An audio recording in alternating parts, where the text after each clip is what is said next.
Welcome back. We're on Isles Time, episode number 2. Brendan Yerkes, Cole Healy. Excited to bring our second episode of the podcast discussing Islanders. We think the first one went really well. It's been an exciting and interesting time. So, as we're leading up to the draft here, it's time for episode 2. So, we got a lot to discuss today, but I think we're pretty happy with how the first episode came out and how we're looking here.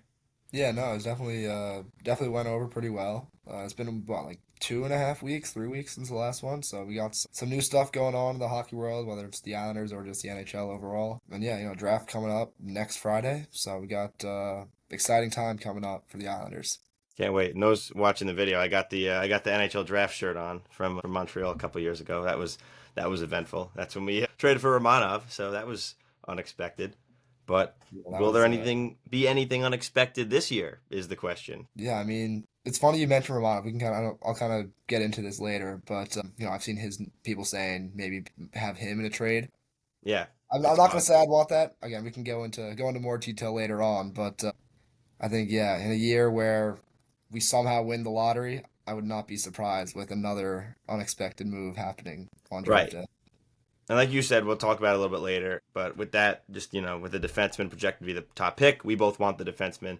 Already a million defensemen on the roster. Somebody's got to go. So we'll discuss that in a little bit. Before we preview this episode, make sure to follow our social medias at On Isles Time on Instagram and X. We're posting clips from the show and providing more Islanders content. You can follow me on Twitter at Brendan BRENDAN underscore YERKES on X and Instagram, and you can follow Cole on Twitter or X. I don't know. I keep going back and forth with those at Cole COLE Healy HEALY 0. All right, today we got on tap. We have the draft combine that came and went last weekend, with the Islanders being in the spotlight, not as they always are. I mean, the Stanley Cup Finals obviously going on, but they're in the spotlight for the rest of the hockey world, being that they hold the number one pick. So that's kind of fun. Nobody ever talks about the Islanders like that. So lots to unpack from that. Signings, the Islanders made 2 signings that Lou seems like he had wrapped up before Darch took over. Talk about those. A quick look into the offseason. Some names that are out there that fit the Islanders,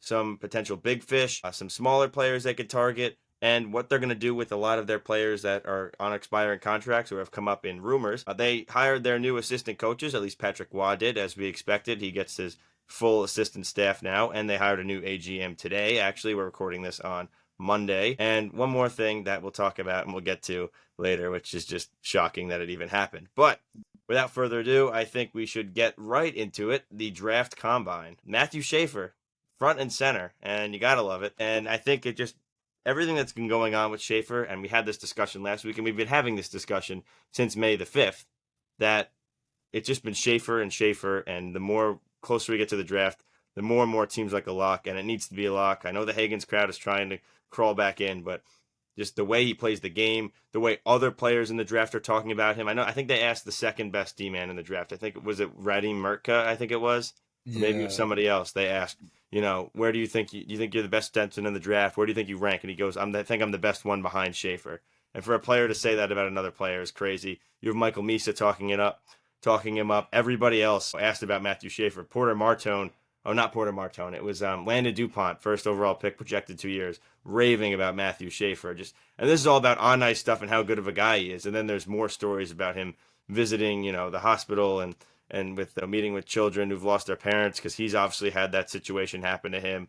And he just seems like a perfect fit. He's even talked himself about how the Islanders are a great organization. He's met with Matthew Darch, and now, he'd be a great fit for him there. So I think everything's pointing in that direction, and I think I couldn't be happier with that result. yeah, Schaefer definitely. I mean, we've all known this. Schaefer's the guy. Yeah, just he's exactly what you want in a first overall pick, right? Yeah, maybe he's not a Celebrant, he's not a Bedard, but everyone's making those comparisons. Those guys were huge prospects, right? Like Schaefer's gonna be a number one D man. Like, he's gonna be a stud in the NHL. And just with what we've seen about his personality, obviously he lost his mother when he was 16. Yeah, he skipped his graduation to go speak with these kids. Like that just says so much about his character. I mean, that's a future captain right there. And having that personality I feel like will make it easier on him. Sometimes these guys have tough transitions to the NHL. And with Schaefer, yeah, I'm sure he's gonna have that, right? But seems like he's got the mindset, he's got the personality to kind of push through that And we see a lot of these guys kind of fizzle out, high big name prospects, and they don't really pan out. Shaver seems like the type of guy where, yeah, he's gonna have these challenges, but he's gonna, just like he has his whole life, he's gonna find a way to kind of push through that and overcome that and become the stud number one defenseman that everyone's hoping for. He's the perfect defenseman. I mean, you look at the 2009 draft, and I'm not going to say the Islanders made the wrong decision selecting Tavares, but you see that Victor Hedman is generational. And again, no two players are the same. You can compare all you want. Like I've seen Schaefer get compared to a bunch of players. I mean, Cale Makar, they say he kind of plays like him, but you can't compare him to Cale Makar. I've seen Miro Heiskanen a lot. That one I like a lot, that comparison. I'm watching more of the way he plays. Like he's just got that skating ability, the way he handles the puck. He can make really good moves around players. Good backhand. I've seen Drew Doughty. I don't really see that as much because I think he's more of like a stay-at-home defenseman with like a booming shot. Where obviously Schaefer, I've seen a lot of highlights. Like he could rip it from the point, slap shot or wrist shot. He's got like a wicked shot. But I don't think the Doughty comparison is really as good. And I've seen a lot. I've seen Roman Yossi. I've seen Jake Sanderson. I've seen so many different names. But again, I mean, if you're getting compared to that many good defensive players, that's got to be something good. And back to Hedman, he was, he's like top 5 in points from that draft. I just saw that graphic today, actually. And he's a defenseman. So the Islanders at that point made the right choice. Just the whole Tavares thing was unfortunate the way it happened.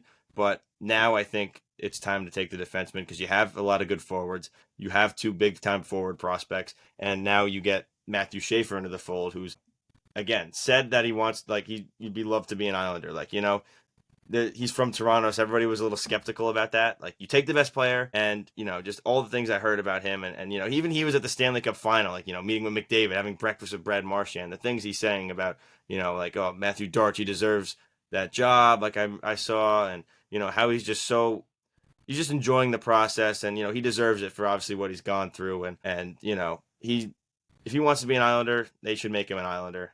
And, I mean, obviously, if you want to be the number one pick, but he seems like he'd be very happy to come here. And I think that's very important.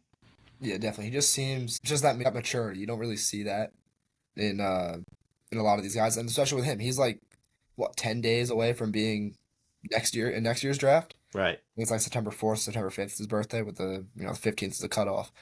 And just seeing all that, he's saying all the right things. He just seems like the great. It's almost too good. I feel like in terms of the off ice stuff, the character, and yeah, like I said, that's exactly what you want out of a top pick who's going to probably be the future face of your franchise. Right. And would you have liked to seen more games from him last year? Absolutely. But the games he did play, he impressed. And, everything is just the closer we get to the draft, the more and more likely he's the number one pick and that he separates himself from those other players. And again, good players behind him, like Michael Misa. I mean, I think everyone knows now Schaefer is going to go to the Islanders because I saw Michael Misa's roommate, I think it was Malcolm Spence, he's also in the draft, said, yeah, like he's probably wants to go to the Sharks, expecting to go to the Sharks. I think because that's what he knows is going to probably happen. And then the rest of the draft falls behind him with James Hagan sliding, who we discussed last time, Long Island kid. And he's just saying everything. I mean, he wants to come here. And I'm saying, if he wants to come here so bad, like, yes, I'd be happy if the Islanders traded up back into the draft to try and get him. But he could just sign here when he's ready, Like, we have to take the best player. And, he said, I want to win a Stanley Cup with the Islanders, and nothing would be better than that, obviously. Listen, like, it's unfortunate. It's a business. And I don't want to be turning away somebody like that because it's awesome. But he said many times he wants to go to the Islanders on many different occasions in many different ways. So it's not just like a bad quote. Like, he said it a lot that he wants to be an Islander. Just it's probably not going to happen, but we'll see. I mean, Darch talked to Bill Armstrong at the combine to see if there's I mean, who knows what they talked about, but I'm sure the 4th pick was mentioned as Utah is a good. It makes sense because they're a team trying to get into the playoff from the outside, add some vets, add some ready now players. So it makes sense on both sides. Yeah, definitely. Like you said, Hagens would be great if we could trade back up for him. Definitely not the guy I want. There's so many people. It's at the point now where he's getting disrespected. I think we Yeah. talked about this last time around. It's just like like Craig Button today had him at 8. Like that's just not. That just seems unfair. In my opinion, definitely a top 4 player in this class. Yeah, maybe you want to see him 5, 6. Right, there's some guys that are kind of interchangeable up there, but I personally think he's top 4. You can make the argument for top 3. And yeah, again, like you said, Long Island guy. Like he'd be a great Islander, and like everyone would love him, and he would obviously love playing for the Islanders. But you got to make the move that's smart for the team at this moment in time, and that's taking the best player available, which is Matthew Schaefer. But yeah, no, we could somehow trade up with Utah, and yeah, there's no way that pick didn't come up in those conversations with Darsh and Armstrong. Armstrong. Yeah, so we'll see. There's people that are calling for these trades to be like happening now or within the next week. Like if a trade's gonna happen, it's gonna happen on June 27th during the Right. draft, And and if like it's gonna be the framework would be worked on now, it would just be as a matter of if he's there, because they're not going to trade him if he's not there. I mean, unless they like somebody else, but that's not going to right. happen. I mean, we're not going to really go too far into the draft past that because I mean, there's so many prospects. It's like after the first round, it's really where teams rank players. Once you get to the bottom half of the second round, once all like the first round talents are gone, then it's just whatever teams think. You know, like there could be a player that your team takes in the third round that some teams don't even have on their board or don't know who he is. That's just how the NHL draft works. Because it's not like football where everybody's in college and you draft him from there. It's wherever you see a player. Some people might not know who a player is, and some teams might have a third round grade on a guy that's again somebody that other teams don't have anywhere on their board. So I'm sure the scouting is important. Obviously, the Islanders are gonna be involved and look for some high quality players in the middle rounds. But that's where things stand for at least at the top. I think they're in a good position, and we'll talk about the current setup of the team and what players that could be expendable in a trade with Utah, maybe even with Nashville and Barry Trotz if they want to get some better players instead of taking the draft selection. But you never know. Anyone could be a player. Doesn't happen often, but it's highly possible that this one of these moves are made. But looks like Schaefer is lining up to be an Islander, and I'm sure we'll have more before our next episode, which we're going to try to get in before the draft.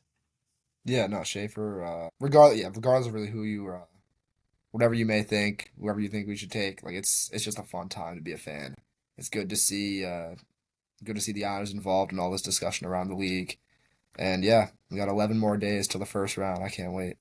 Yep, breath of fresh air, getting some fun involved. Kind of opening access, and I think the last of the Lou era was completed. As now we'll move on here. Two signings. Kyle Palmieri gets a 2-year deal, 4.75 AAV, and everybody wants to complain about everything all the time. Where listen, is it a little much? I guess. I'll say I guess because I don't think it's that bad. But like, all right, it's not like 3 or 4, but the cap is going up, so everything's going up.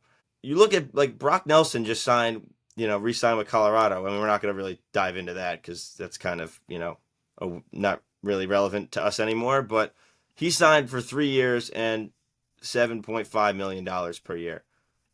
Is he a better player than Kyle Palmieri? Absolutely. But Palmieri is very good, and the Islanders aren't tanking. He's going to score 20 goals next year, and now he has a beard. He might score 30 goals. Yeah. So, 2 years, 4.75, it's not going to kill you because you don't want your team to be horrible. There's no wingers on this team. So what do you have to lose? And yeah, Lou might have negotiated that deal and Dart's just honored it. Okay, well, he doesn't want his team to be horrible in his first year, and he's bringing back a familiar player who wanted to stay on a not that bad contract. Yeah, it's like Like I'm not gonna say it's a good contract, but it's only 2 years. It's like it's just a contract. It's over. Like it's not gonna right. kill you. Yeah, I'm seeing it as like a transition deal, right? Some guys kind of sign bridge deals for themselves. This is kind of like a bridge deal, but in the grand scheme of the whole team. You got Cal Ritchie going to be playing this year. Eiserman's going back to college. Maybe he'll get some games in at the end of the year. We'll see. Schaefer, I personally think he's going to go back to juniors. So I I don't think think he should we'll, or maybe college. I we'll see him mean, a couple games you know, early on, like in that 9 game trial. But I don't think he's going to play the whole year. He shouldn't play the whole year. Um, but well, yeah, you he's the need a guy same like weight. I didn't mention this before. He's the same weight I think I saw as Hagen's for being taller. So and obviously we said that with him being young, so he needs to fill out his frame and I think log big minutes on a junior team or college team, which is better. I honestly think junior would be better, even though college is better competition, just to see him play like 60 games plus. But I agree. again, whatever they do would be the right decision, I think.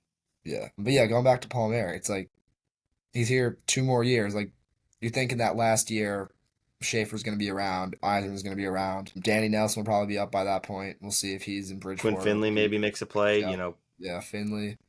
And it's just you need a guy like Palmieri. You need a vet. You lost Brock Nelson. Yeah, you lost his goals. You lost his presence in the room. You still got Lee. Maybe have Pajot. We'll get into him in a minute. But yeah, you just need guys like Palmieri that have been around, kind of help mentor the young guys. I mean, yeah, we still have Bo Horvat, still have Barzal, but you just need these guys who aren't being counted on to be the top producers like Horvat and Barzell. And yeah, like he took a pay cut compared to his last deal. He had what is it, 24 goals this year. He scored 30 the year before. He's still an effective player. He's still a good player. Um, and yeah, sure, his production went down after Nelson was traded, but I really wouldn't be too worried about that. I mean, the season was a lost cause at that point. Right. Um, like it's really not. It's not a bad deal.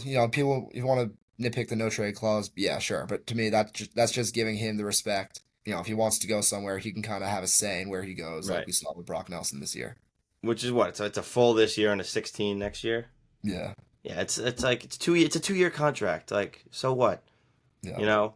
And these things matter. Like, I think they're over loyal at times, the Islanders, but like you get like it's a like community feel team, but these things matter to players when they sign somewhere. Like I'm like you look at the Rangers, how they just disrespect everybody and they treat their players horribly. It's like, oh, you have a no trade clause, we don't care. We're gonna find a way to get rid of you, and we're just gonna like dump you and treat you like garbage until we trade you away, because that's what they seemingly do at this point.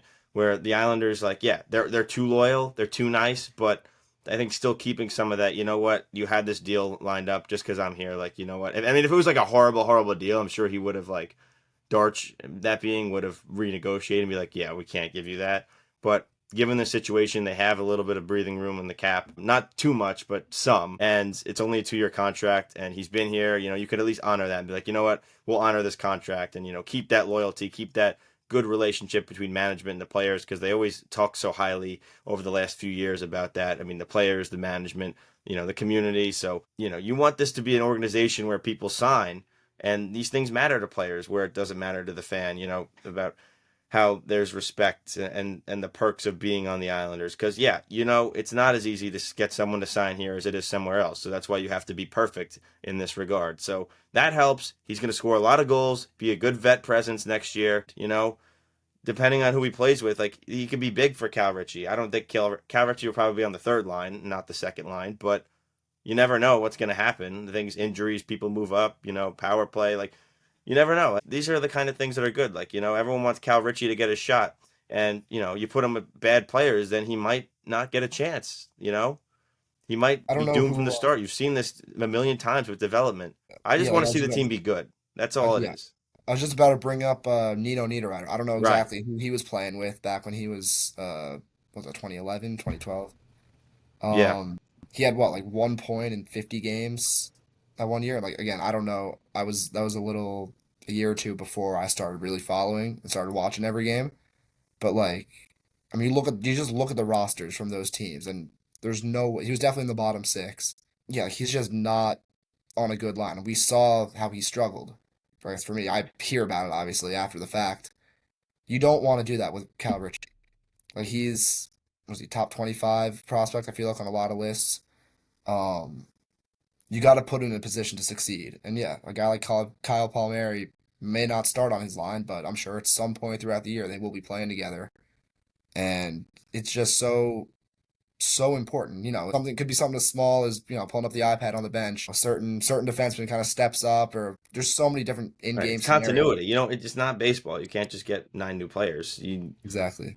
You could slowly change the landscape of the roster, and and even next year if Yzerman plays, like Paul Murray could be a help for Yzerman too. Obviously Yeah. somewhat similar but different in ways. I think it's a really good move. The team was never going to tank. A rebuild is the worst idea possible. I mean, especially for them, the team losing money and the team not having the greatest attendance the last 2 years. You have to get better, and a rebuild would be the worst possible thing, because you look at a team like Detroit and they still haven't crawled out of it. Chicago has no signs of crawling out of it. The Sharks are crawling out of it. Some teams, sometimes it works, but Yeah. or And then you you but look you at really just got to get lucky in the lottery. I mean, the Sharks got Celebrini, they're going to get Misa, and they have Will Smith. The Mhm. Penguins years ago, and they got Crosby and Malkin. The Blackhawks, that when they were good, they got Kane and Taves and Duncan Keith. Like, these things, you got to get lucky, and the rebuild isn't going to work. And you have good players here, that the Yeah. retool is the best course of action. And it's not crazy to say that this could be a playoff team next year. They still have cap space to make moves. They have RFAs that are expendable in trades that they can get other players. Like, this team could look different, but still very similar, and make a push to the playoffs. It's not crazy to say that. And I think that there's fans that don't want to be in that spot, that they want them to lose. It's like the tank does nothing for you. You're not getting a high pick again. I mean, you might, but you're not. You're probably not going to win the lottery because it's just, again, we saw how it happened. It's just dumb luck. Yeah, And then like and you you look want to at be a fan of a team that's pushing for the playoffs. At least I do. I don't want to be watching a team that's losing all the time. And you still have good players. Why waste it? You could try. Now, I'm not saying they're going to win the whole thing, and I'm not even guaranteeing they make the playoffs, but they're going to be in the race with yeah, this roster. yeah, then look at a team like Buffalo. Buffalo hasn't made the playoffs since what Right. 2011, 2012. Like they've won the lottery several times. They've had so many high picks, and they still can't put it together. It's like people just think you're gonna, oh yeah, we gotta get some good picks. Yeah, be bad for a couple years. Like they think these picks are guaranteed things. And again, like Buffalo, I mean, a lot of these guys that they picked did end up having good careers, but so many of them are no longer with the Sabres. It doesn't work out there. And it's just like the core pieces are here for the Islanders. You got Matt Barzal, you got Bo Horvat, you got Ilya Sorokin, maybe Noah Dobson. We'll see what happens with him. We can talk about him. Yeah. And yeah, I mean, you're gonna have Schaefer on the back end. You got Cole Eiserman, you got Cal Ritchie. Like the pieces are here. We're in a much better position than a lot of other teams. And yeah, like Detroit hasn't made the playoffs since 2016 after making it, I think, 25 straight years. It's like these you'd like to build through the draft, But but it you doesn't can't happen always overnight, build through the draft. Yeah. as you know. Like Yes. both seems like you brought them up. It's been like it feels like it's been like three different rebuilds, three different regimes, like at different times, people in charge. You build through the draft, but that doesn't happen overnight. So that's why you keep the vets, teach them the ways, and then you'd be like, all right, Palmieri, now you go. Now you don't re-sign him. Eiserman goes and plays right wing instead, like something like that. Like the Nelson, you trade Nelson for Richie. It's like I view Richie as like the Nelson replacement in a way. I mean, that's big expectations, but not right away. He's not going to score you 30 goals like Nelson did, but eventually he's going to be filling that two center spot. So you do things like that. And then the counterpoint to what I just said before about pushing for the playoffs, I've heard, well, all the last few years, all they would do is just push for the playoffs and getting in, losing the first round. Well, you know what? It's different this year because that was the same team that went to two Eastern Conference Finals that was hanging on and their ceiling was getting into the playoffs and losing. Now it's a team that's getting younger and trying to push further. And in the beginning, you want to see them push for the playoffs and make it into the first round, and obviously not just losing the first round, but you at least know that's not their ceiling. You're pushing there, where maybe it's the ceiling now, but you're going to keep building to the point where you get better and better, and not losing it where the best you can do is in the first round. If you get what I'm trying to say. So Yeah, it's and just like like you getting younger, you want to see a team that competes, and playoff experience matters. Look at the Senators this year. I mean, that's a team that hasn't been able to get in. They finally get in, and they lose in six. Frustrating, but now those players get a taste of the playoffs. I was That's just about big. to add that. Yeah, like it's the playoff experience, even if it's only, 6 or 7 games for a lot of these young guys. Like that's important because they kind of see how these other guys who have been in the playoffs before kind of, whether it's like there's their daily routine beforehand, once they get to the rink, like there's just so many parts of it. And then they themselves get to play in these games. They get to know what it's like. Yeah, maybe the expectations aren't as high. You're not expecting the Islanders to win the cup next year. But if they get in, then they'll see the intensity. They'll see how everyone else is preparing. Then they say, okay, this is the level I have to be at. They get these games in. That way, next year, make the playoffs again. Okay, they're not. This isn't their first time in the playoffs. They've been in once already. Maybe it's two straight first round exits, right? And yeah, it's not obviously not ideal. You want to win the cup every year, but then it just keeps going. And then kind of like we saw with the Trotz group. Like obviously Trotz's first year, they made the second round, but so many of those guys were there in 2015 and 2016, and those runs kind of, or I may not call them runs, just those, the Washington series in 15, beating Florida in 16, and then the Tampa series, like those, it's just experience. You need experience, and then yeah, you can kind of see all of that come together in 19 when they swept Pittsburgh. I don't know, I feel like people underestimated how much of an impact those games have on players, even if Right. it's only 5 or 6 games. And then we kind of went on this tangent just because of Palmieri signing, but it's just true Yeah. that like we both want to watch a competitive team, and blowing it up will never be the answer. Like the end of this year was hard to watch because you knew it was the end, and it was hard, and you don't want to root for your team to lose, and I never will. But it's just like at the end of this year, it was just getting hard to watch games because you knew it was the end of this group, and they needed to make a change, and they did. So that's where we are. And what I'm trying to say about pushing for the playoffs, like the two Carolina series that they just lost in the first round, they're like that's not what you want to see in the first round. But I think, like you said, 2015, I was going to bring that up. That Washington series, that's a team that was like young players entering their prime, getting their first taste of the playoffs, and they probably should have won that series, but they didn't. That's what you want to see moving forward, because then that's the group that ended up going to two conference finals, that core. So Yep. now it's reset. Now you want that again with the players they have now to do that, and then slowly build back up to getting to deep playoff runs consistently, where eventually you got to hope one goes your way. Like, see these teams that are in it every year, like Carolina, Dallas, they haven't broke through, but they're in it every year. Now, I'm not going to say that's a good place to be. I mean, you're in the play. I mean, I'm not going to complain if we're that good and we're making conference finals year after year, but they're still waiting to break through. But it starts with a couple of years of just making it in, and it's as just sneak in the playoffs and see what happens. And that's where it starts. So Palmieri, good. He's going to get, probably score 20 goals. That's what I'm expecting. Probably be around the 50-point range, I would think. I mean, I don't know if that's too lofty, but maybe 40, 50 points, I think is reasonable, maybe for the next 2 years. And then you're done with him, and I think that's a good place to be. So Palmieri resigns. One more extension, Adam Boquist, 1 year, 850K. I think that doesn't really move the needle too much. Good deal. Good to keep him around. I showed some potential in the games he played. Played forward a decent amount, which was interesting, just to fill spots. But I think Wall liked him a lot with how much he used him and the fact that he actually put him at forward. So I think another offseason training camp, he could potentially be a good bottom six pairing guy. Good to have around. They seem to like him. So I'm with it. So, nothing really too crazy to say there as Yeah. far as the D log jam goes. But I think that'll lead us to our next conversation after that. There's just so many defensemen and who was going to pick. But I don't know if you have anything you want to add on Boquist there. Yeah, I mean, Bokus, he just seems like the exact type of player that Wah wants in his systems. Like he moves the puck. He's a good skater. I mean, he can chip in offensively. I think it was against the Sharks. He played wing. He had 2 assists. I could be wrong on that, but I know one of the games where he was at forward, he had 2 points. Yeah, like he's a good guy to stick around. He's a high draft pick. Didn't quite meet the expectations there. But some of these guys are late bloomers. I think he's still what, like 25 maybe, He's young, and he 24. also got thrown into the fire when he was on. I believe he was on Chicago, and they Yeah, were bad. So, and yeah, especially as a defenseman, that's even worse. So, yeah. that's part of it. I mean, that's It what was we just goes Chicago. back to our conversation before. I mean, Yeah. now he's No, I just think he was in the solid. Seth Jones trade as well. So then he was in Yes. Columbus between the time of after that. I think it was what, 21. It was like before the 21-22 season. Mm, So, they missed the playoffs in 21, I believe. Um, yeah, they haven't made it since 20, since the bubble when they had that the 5 overtime game against Tampa. Like that was the last playoff series they were in. So, yeah, he really wasn't on great teams. He's with Florida before going on waivers. And Florida's just such a deep team. Like, like you're seeing it now in the finals and then 3 straight finals, right? So the fact that he's the odd man out, kind of like Mike Riley was last year. He's a good player. He's an NHL caliber player. We'll see how much he plays this year.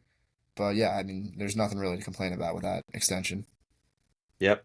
So that leads us to kind of our outlook here. I guess we'll keep it on the back end before we move to some targets, but there's a lot of D men. I'll say this quick on Scott Perinovich. He's probably the first one out the door. I don't think he got a fair shake with Wah personally. I saw that they didn't have to trade their draft pick, that being the Islanders, to St. Louis if they didn't play a certain amount of games. So I get that, but I think just with that being said, there's just not enough defensemen where he's going to stay. I mean, I'm sure he's frustrated that he got traded here and didn't really play at all, but I think he was okay. I mean, he had that one bad turnover. I don't remember the game exactly, but I think there was a pinpoint. You could pinpoint to that where he just never played again.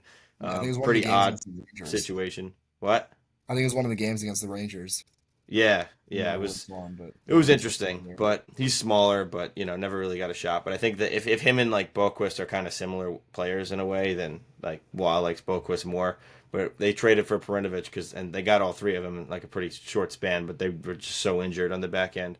And that's also contributes to why the Islanders weren't great last year because they were hurt the entire season. So another thing to keep in mind for a potential playoff run. Tony DeAngelo, I would think probably comes back. I mean, I would like to see that. I like what he did, and that leads me to my next point. Like, I think D'Angelo, if you give him like a 2 year deal, maybe 3 year deal, like, it's not going to be a lot of money, like per year, maybe like 2 million per year, you would think, like something like that. Yeah, Um, that's my ideal contract for for him. like a That's what I two was by talking two. about the other day. Yeah.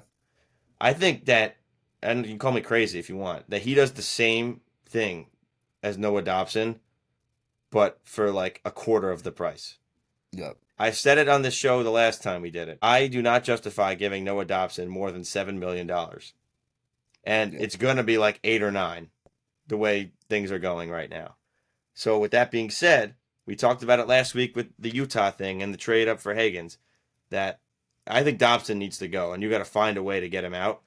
But not just for the sake of getting him out, but I think that with Schaefer coming in, and like yes, a Schaefer Dobson pair could be good, but go get a forward or just go get like you can't.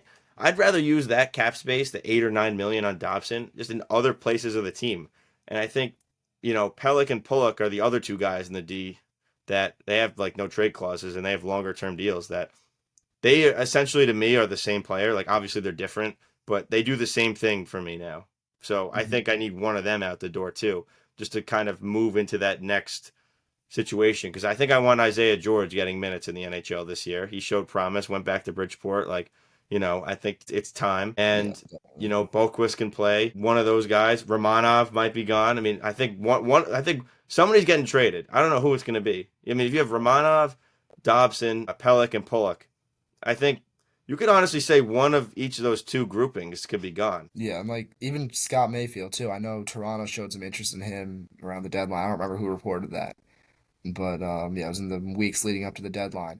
Someone's gonna go because Lou's gone. Like you kind of you hear about these people saying how Lou kind of molded Wah, I guess, into what he wanted. Now Lou's gone. Wah, you would hope has that brings that fiery personality again, and now he's gonna have that communication with Matthew Darsh and kind of tell him what he's looking for, I guess. Um, Adam Boquist, like I said, is great, great fit in Wall's systems. Tony D'Angelo, I agree with you. Like D'Angelo was so good. He played a lot of minutes too. He was getting a ton of ice time. Right. Just there were so many injuries. And you get the own goals too, but that's just going to happen. Like I'll take the offensive production, and that's why I'll take him over Dobson. I mean, not like he's not a better player than Dobson. That's not what I'm saying. But for the value he provides you, money wise and on the ice, it makes a lot of sense. Yep.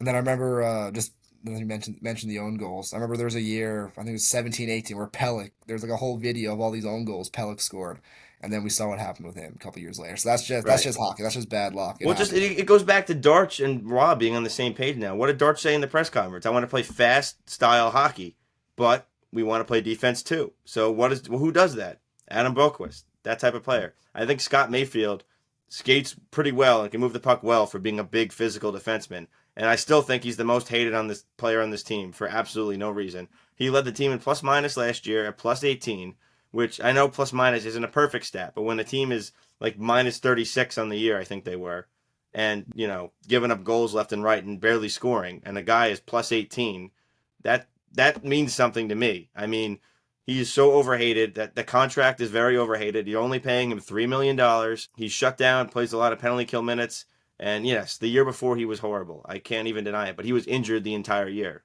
and I think a lot of people have the vision, like they have one thing's on the mind. You can't get that out of your mind.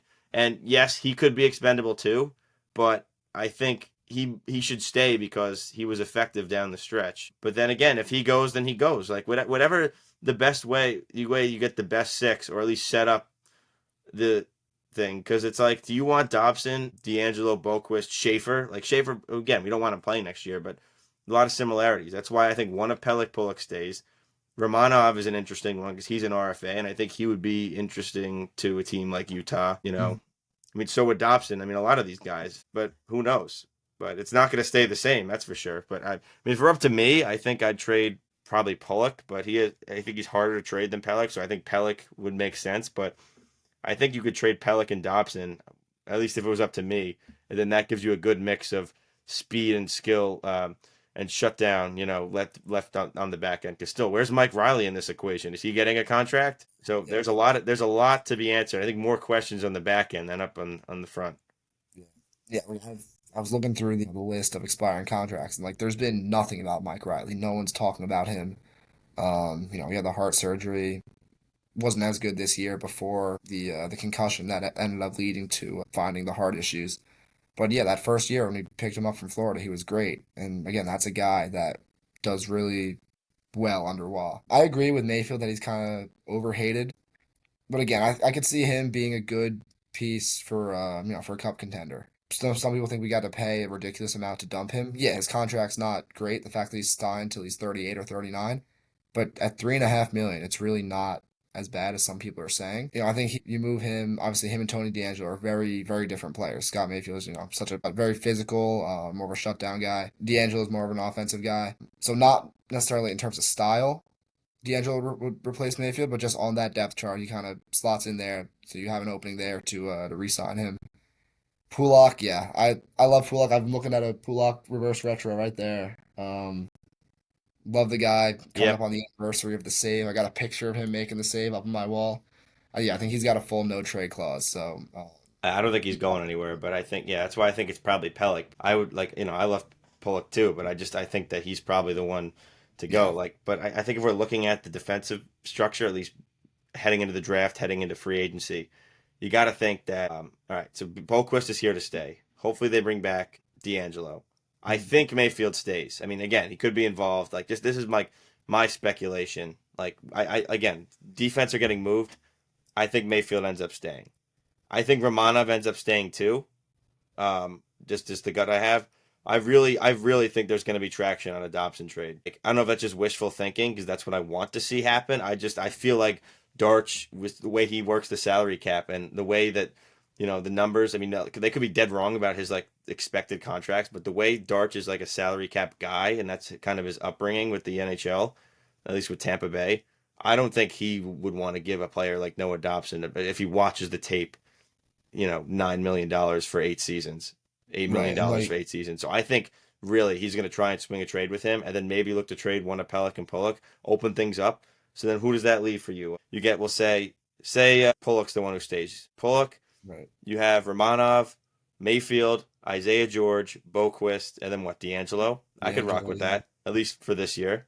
And then yeah. Schaefer comes in. You expect George to get better. Jesse Pulkkinen's going to be in Bridgeport. Like there's still some more and depending on who else they draft. So that's what I would rock with personally. So that means going out the door is Perenovich, um, and Perenovich, Dobson, and I guess Pellick for that regard. And then seventh D, you could take your pick. Maybe Mhm. Riley stays. Maybe Perenovich is that one. Maybe they sign somebody else. So I think Perinovich is an RFA.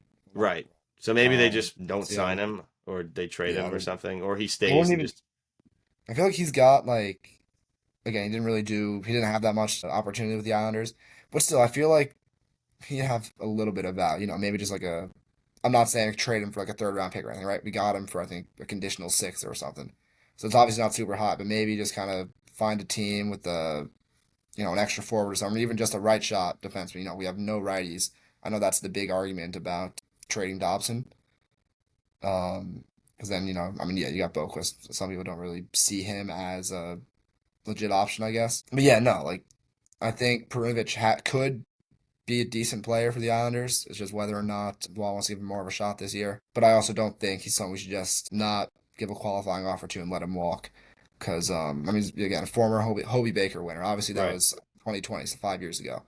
A lot can change in that time, but I think he can still be, a solid player. He's a good skater, moves the puck well. Again, these are all just things that work under Patrick Waugh's systems. Right, he fits the system. I would like to see him stay as like the seven. I mean, I just said trade him. I just assume that they probably want to let him go, but maybe they just wanted to keep him on the bench so they didn't have to trade that draft pick, and then maybe they give him that fair shot this year. We'll Hmm. see. I mean, it could work. I mean, you got to have a seventh and eighth D, especially with how many guys are hurt, and have somebody be expendable to move up and down the system. So very interesting what they're going to do in the back end. Again, all this discussion could be for naught and could be completely different to what we said. I mean, there's just so many D men and they can't all stay. A trade for the top pick, like a top pick, makes the most sense with at least one of those bigger name players. And then they don't want to retain any salary either. Something to monitor. But yeah, I definitely want Dobson out the door.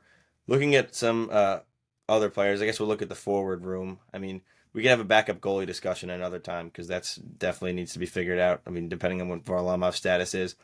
Anders Lee's name came up, but I think that's all put to bed, especially after the press conference. The way he was with Matthew Darch, I don't see any way that he's moved. He's going into the last year of that 7x7, which we finally have made the end to. I was not happy about that when the beginning. I mean, I was happy that he stayed, but I was I didn't. It was good that they re-signed him because they couldn't lose Lee like after they lost Tavares. But like Hmm. I figured at the end it was going to be bad, and for like the two, not last year, but the 2 years before that, I was like, oh boy, this Yeah. 7 million is going to hurt. But this year he had a great year, one of the best years of his career. So Not really a concern. You keep that leadership, like Paul Murray, moving into the next era. So I think at least for this year he stays. Maybe he's a deadline, move if a team's out of it at that point. And then if he stays in the offseason, probably cheaper deal, right? As we move on. I think the big one is JG Pajot, who has been in the market a lot. I know you had a lot of thoughts on this with Pajot because he was available at the deadline, and then the Islanders elected to keep him, and now his name's coming up again. And I think this is a pretty big decision for Matthew Darch to make on whether he stays or he goes. And even though it's just a 1 year player, I think it's more important than people realize. Yeah, I mean, you look at this fact the Islanders were the best face-off team in the league this year. Pajot is a huge part of that. He's one of the best face-off guys in the league. And yeah, he's like again, you can say what you want about the contract, right? Whatever. I'm not really worried about that. We got the cap space to do it or to, keep him around this year if we want Yeah, to. and only 1 year. Yeah, exactly. He's like, and he had a pretty solid year. I know he hasn't been the same since he had that wrist surgery. I think it was in 20 or 21. But he's still a solid player. He's still, he's got the speed. Slowed down a little bit, but he's still got some quickness to him. Well, and before you Forecheck's well. continue that, I think last year was probably his best, not his second best year with the Islanders, aside from when he first got here. I mean, he was really good. He Yeah. scored a lot of goals, more than you would have thought. hmm And yeah, like he's a guy that kind of different than Paul Murray, obviously, because you got a centerman here. He's huge for the PK, all special teams. Like, he's a guy you can put on the ice at any time. He can play in all scenarios. And then yeah, again, you want to talk about the leadership side. Yeah, he can kind of help Richie with his face-offs. But like he's again, I see a lot of people saying to trade him. I wouldn't be opposed to trading him, but we just need to make it worth it. I saw a clip today. I don't remember what podcast it was, but I was just scrolling on TikTok, and he's talking about, yeah, no, the biggest thing with trading Pajot would be to get the cap space. Personally, I don't think we're going to go after any huge free agents, so the cap space really isn't doing much for us. Like, I don't think we should be buying at next year's deadline because, again, we're in that transition period where we're still kind of trying to make the playoffs, but I don't think we should be buying anyone big because you still want to retain all these assets for the future. So yeah, 5 million in cap space. It's nice, but I realistically don't see us doing a lot with that cap space. So keeping him around, I think, would be huge for all the guys. Again, he's well liked in the locker room. And yeah, and that's you want to argue that country club mentality, right? Whatever. You need guys like Pajot around. Like people again, going to these people who want to say we absolutely have to move. It's like you still need a good group of guys. You got to make the room, I guess, attractive for free agents. If everyone's moving around, like no one's gonna want to come here, and I know that's a big complaint about Lou. He never really brought in any big free agents. Yeah, I mean, and then just looking at how Pajot, a couple years ago, maybe you could make the argument, yeah, he's not gonna get a ton. He's got making 5 million a year, right? Whatever. This year he had a really good year, and then you would hope he keeps that up again this upcoming year. Um, Again, if we're out of it by the deadline, sure, trade him like you did with Brock Nelson. There's gonna be plenty of teams that are gonna give up way more than a lot of people think because he's the perfect guy for a playoff team. He's like the ideal third line center. I know he played on the second line a little bit last year, and I mean the offensive numbers reflected that. Like he's not a Brock Nelson offensively, but he's still very solid. He can chip in like you were saying. He had some big goals this year, Right. and Clutch player. yeah, he's huge for any playoff contending team, whether that's the Islanders or another team. But I don't think that he should just be thrown out Right. immediately and just traded for the sake of trading him. I mean, just like because you brought up playoff teams, just for the sake of them being in the final, you can't tell me that Pajot on the Edmonton Oilers would be huge right now. I mean, Zach Hyman got hurt, and he's obviously a better player. Having a center that wins all those faceoffs, that can play a 200-foot game and still produce offensively, kill penalties on the Oilers, which they're struggling right now. Like, you get to the deadline, then the 5 million becomes nothing because you're like, all right. Then at that point, then you maybe retain, and then you get more. It's not worth retaining now when you still have some players to sign. And I'm really torn about Pajot, at least in this trade. Like, I like him a lot as a player, but and it's because of the team next year. And again, we're not winning the Stanley Cup next year, but you want to be competitive. And the flip side of it is, well, you can get some really good assets. Like if you're getting like a high pick and a good prospect or a really good prospect, like maybe you pull the trigger. It's really like whatever Darch decides to do, I'll be okay with, depending on the return, obviously. But maybe they want to keep the French connection going because one of the few Frenchies they actually have with Yeah, Darch and was the men in charge. But he does so much, and I think he is such a perfect guy for Cal Ritchie to learn the center position from in the NHL, and I think that's going to go a long way this year, where maybe you have him. I saw some reports maybe they put Richie on the right wing to start the year and just learn and play with Pajot and just see how he plays center. Richie, I think, could still play center and learn from Pajot. I think both can happen. Like either he's on wing or center all year. And then if you come to the point where you're out of it and you're like, you know what, we can get more assets, then he's learned from him for 3/4 of the season. Then you could trade Pajot somewhere else and get assets. So I think for the sake of keeping the team good and just for Richie is just so important to have Pajot because the future of the team is what has to be invested in while still keeping the current team competitive. It's a tough decision. We'll see what Darch decides to do, but I'll go either way on that because the center depth, I think, for the Islanders is one of their strong suits, actually, because they could put Barzal back at center.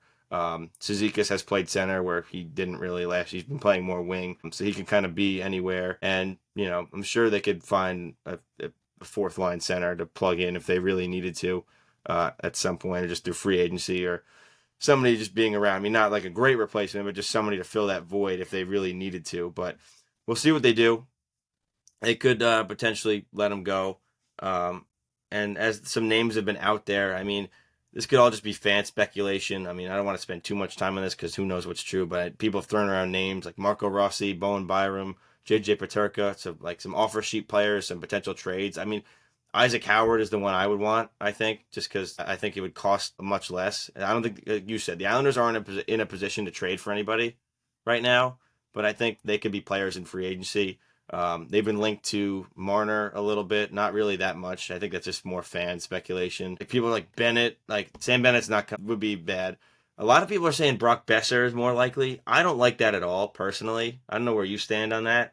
Like Yeah, I great mean, player, but I don't think it's a good fit for the Islanders. right, yeah, not maybe a couple years ago. I know when his name was in trade discussions a couple years ago before he signed. Yeah, I Just just yeah, like it was like being a he's short just a contract is slower expiring player. now. Like I don't think it fits the way we're trying to go. We have a lot of Yeah, similar players to him. The one name is Nikolai Ehlers. I think would be a perfect fit. Power play, strong winger, still fast, good hands. Like that's I think the type of player that would fit the way the team is going. So that's a possibility. Not going to cost you a lot. Not going to break the bank like Marner. Still going to be like high high 8, 9, 10, AAV, like, but not gonna kill you, still can get a long term deal. That's where I would go. I don't know if you agree with that.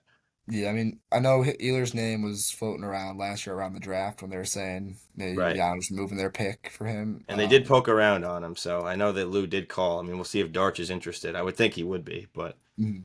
I Yeah. like that fit. Obviously, yeah. Glad we didn't end up trading that pick. We are able to take Cole Eiserman at Oh, 20th absolutely. overall. But yeah, Ehlers, there a lot of people make the injury argument, and yeah, I mean that is unfortunate. But I mean, he's a guy where I've looked at him for several years, and he's quick. He has a good shot, and yeah, like you said, you throw him on the power play. For a team that has a historically bad power play, you can't say no. You can't like completely close the door on any of these guys who are good on the power play. Yeah, Ehlers, he's gonna get a lot of money. Just there's gonna be so many teams interested in him. But yeah, no, I agree. I think he would be a great fit. You can have him up on the top line with Horvat and Barzal. If you do end up keeping them together, if you don't put Barzal at center again, I don't think he's a necessity. I don't think it's like get this guy or like the season's just done. Like I know a lot of fans are they see guy, they want Marner. Like we're not getting Mitch Marner. Yeah. It's just not realistic. And a lot of them see these guys, these free agents, and they think it's like an absolute necessity to get him. I don't think that's how it is with anyone this summer. Um, as I've been saying, it's kind of like a transitional period, I guess, where you still Right. want to compete, but you don't want to do anything too crazy. So yeah, Ehlers, if we can figure out a way to bring him to the Islanders, then great. Like I would not complain about that as long as it's not a ridiculous amount of money, which I don't think it will be.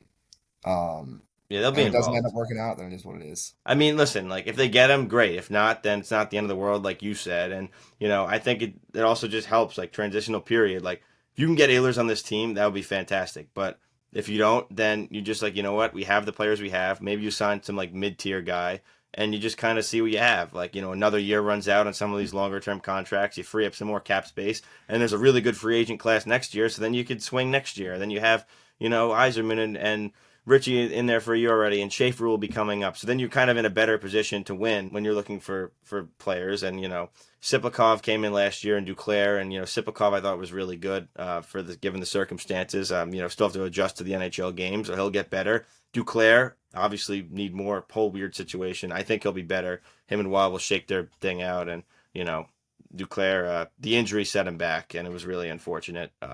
But if he's not better, like he's obviously going to be fully healthy this year, but if he's not playing better, then some concern. But the contract's not terrible, so you could at least find a way to bury it. One more guy who I think is a very realistic target, and all along the lines of Siplikov, is Maxim Shabanov. Really good. I saw 65 points in 63 games in the KHL. Opposite of Siplikov, he's small, fast, good hands, very shifty type player.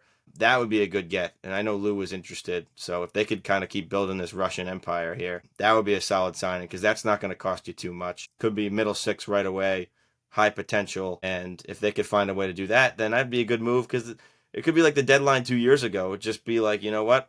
We're going to sign somebody small. We're going to see what we have with this team, not like, go too crazy. And then we'll make our decisions next offseason based on, what the GM sees in his first full year. So Shabanov, I'd be all in on. Ehlers, I'd be all in on. Isaac Howard, if that's a potential trade. But a lot of good young names out there that I'd be interested in. But just the RFA trade situation, just with the assets we have, is not worth it to me, although fun. Yes, yeah, it's definitely fun to speculate about all that. But yeah, you don't want to completely ruin or not even ruin, but you don't want to harm the team's future significantly just to get one of these guys who knows, maybe they get to the island, they just don't pan out. Start building Um, something, people will come. yes, exactly. Yeah, you start winning games, start showing these free agents that there is a direction for the first time it seems like in several years. It'll be a much more attractive destination for some of these guys. Yes. All right. Enough with that. We could talk about speculation and free agents for hours, and obviously we love everybody to be on the Islanders, but quickly we got to discuss. So Wah got his assistants. Ray Bennett, coming from Colorado previously, he won the Stanley Cup in 2022. He'll be working the power play. Bob Bugner will be running the penalty kill. Some concern from a lot of fans there as he was the coach last year of the only penalty kill worse than the Islanders in the NHL from Detroit. So interesting there, those two with the connection with Wah. But Bennett, Colorado obviously won the Stanley Cup, good power play, but then I guess they ran out of good fortune on that in that department. So he comes here, but I think that one. I think I like. Obviously, they have a lot of good players, but the power play personnel will be better this year for the Islanders. Better coach, just McLean wasn't getting it done. So that one I don't mind. Bugner, I'm a little concerned about, but it'll be a little bit different. Maybe he'll get to put in will get to put in his own style with Bugner. So again, assistant coaches important a little bit, but I like these. Ideally you get a better candidate, but who else are you going to get at this situation? So take it, move on. And I can't really say too much until we really get into the season, but you just got to expect it's going to be better, and I think it probably will be. Yeah, it really can't get much worse than last year. So Exactly. they could have hired anyone, and it would be an improvement.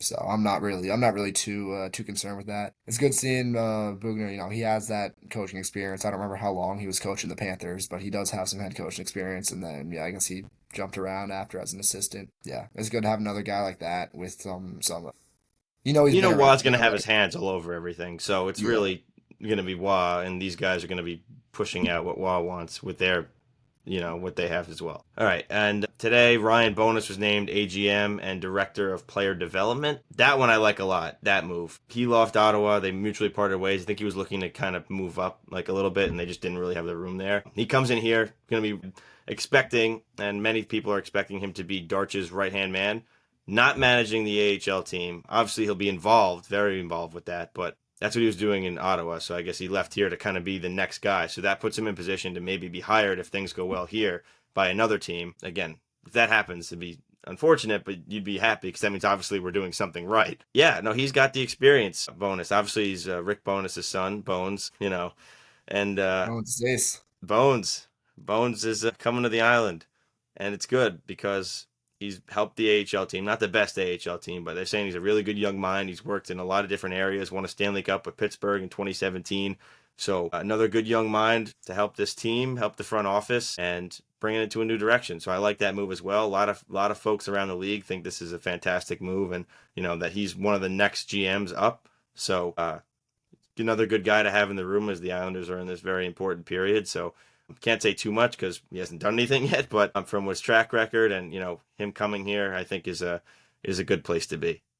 Yeah, I saw some Ottawa fans that were upset that they lost him, similar to Tampa fans that were upset that they lost Darsh. So yeah, you really can't say anything yet, But it seems to be a good hire, and yeah, it'll be good to see how the next 3 4 years go with him if he eventually ends up getting a GM job somewhere else.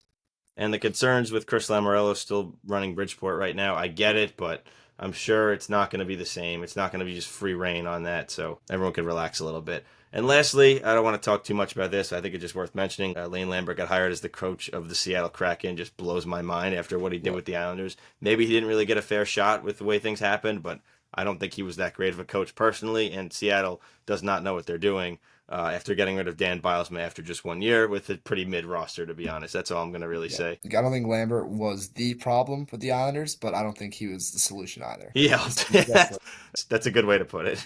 yeah, it's like he wasn't, I don't know, he wasn't the reason every single lead was blown, but he also didn't really do anything to kind of turn that around. So yeah, who knows? Maybe he'll do better the second time around. We'll see. But yeah, no, it is kind of funny that he's back as a head coach so quick after getting fired from the Islanders. But good for him. Yeah, hopefully he figures it out. I wouldn't We'll, mind seeing Seattle be good, but we'll see. yeah, questionable decision there. Definitely, definitely.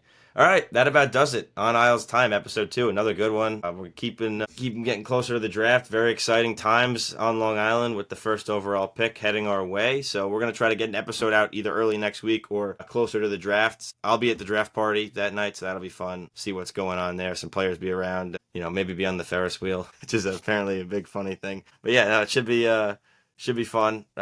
Exciting times. We're going to keep putting out some content from the show and, some thoughts as things come out, get closer to hopefully Matthew Schaefer joining the Islanders. So yeah, follow us on social media at On Isles Time, Instagram and X. Follow me at Brendan_Yerks on X and Instagram, and Cole Healy06 on X. And yeah, that about does it on Isles Time episode 2. And we'll see you in the next one.